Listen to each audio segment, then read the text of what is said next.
Hi guys, welcome back to another maths video. Our number starter for today is to see how high you can skip count by fours starting at these different numbers. Spend a couple of minutes doing this. You can pause the video and then come back to me.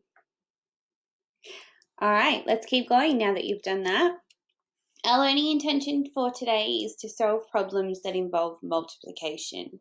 Your success criteria is I know multiplication is also repeated addition, I can set out a multiplication equation from a worded problem, and I know how to multiply one digit. And you guys do know how to do all of these things. It's just about interpreting different questions today, making sure that you can draw on the multiplication strategies that you know. First of all, let's think about some written strategies that you can use to solve 15 times 3. Yesterday, we talked about the grid method or the area method, which is a written strategy. You could also use multiplying by partitioning, so you could times 3 by 10 and then 3 by 5 and add them together. You could do that mentally. And some of you might know the vertical or column method of multiplication as well, and you could use that as well. Remember that multiplication is the same as repeated addition. It is simply multiplying the groups together in a more efficient way rather than having to add them, which can be more time consuming.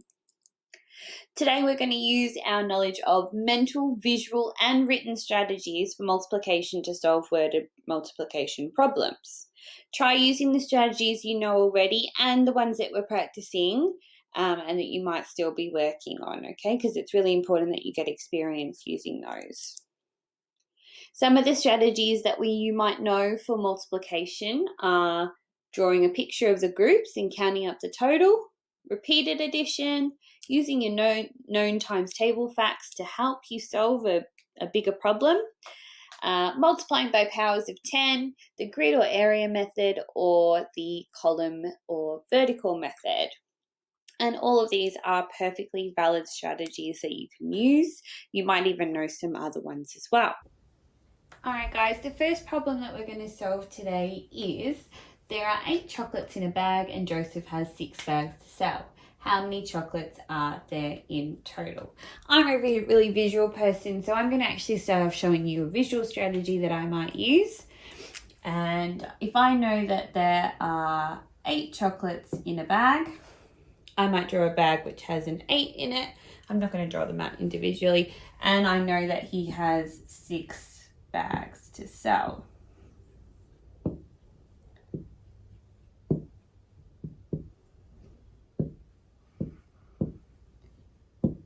Already you can start to see a repeated addition statement coming through. And what I'm going to do is I'm going to do 8 plus 8 because I need to find out the total. 8 plus 8 plus 8. That's a bit too much maths for my brain to handle, so I'm actually going to do the multiplication for this because I know that 8 plus 8 plus 8 plus 8 plus 8 plus 8 is the same as doing 8 times 6, which is equal to 48. So Joseph has 48 chocolates in total. Right, the next example that I'm going to show you is Sarah gets $4 pocket money from her parents every day of the week if she does all of her chores. How much pocket money would she get in a week? So I know that she gets $4 a day, but I need to find out how much she earns in a week. And this is where I need to use facts that I know. I know that there are 7 days in a week. So I can see already there's a multiplication sum coming out because I know that I need to find out. So $4 on Monday, $4 on Tuesday, $4 on Wednesday. I'm not going to write out the whole thing because I can simply do 4 times 7 equals $28 to find out how much pocket money she earns in 1 week. Right, here's another one for you guys to try at home. The question says cinema tickets are $8. 6 people go to see a film. How much will they pay altogether? Using the information that we have, we know that cinema tickets for one is $8. Oh, yeah. But we want to find out how many for 6, okay? There are 6 times as many people going, so the price is going to be 6 times bigger, which is equivalent to $48. All right, the next one I want you guys to have a go at home first before you watch me do it. The question is, how many wheels would 9 tricycles have? Now, you know that a tricycle has 3 wheels. Words that start with the prefix or the part of the word which tri, it means 3. Okay, so pause the video, work it out, and then come back to see how I do it.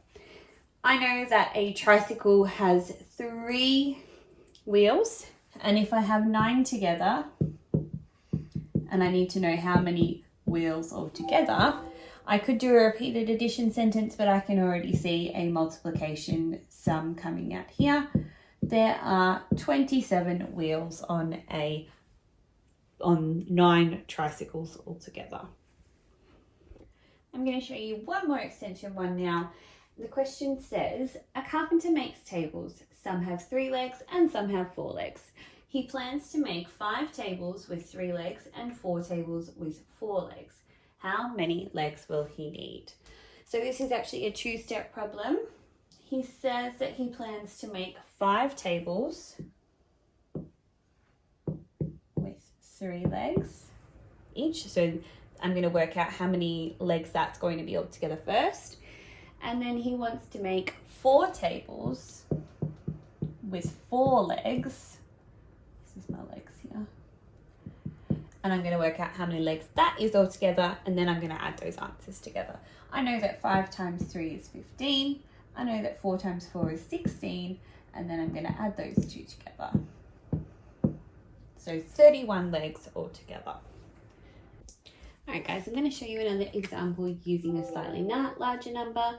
The question says, each bow uses 3 meters of ribbon. How much ribbon does Penny need to make 45 bows?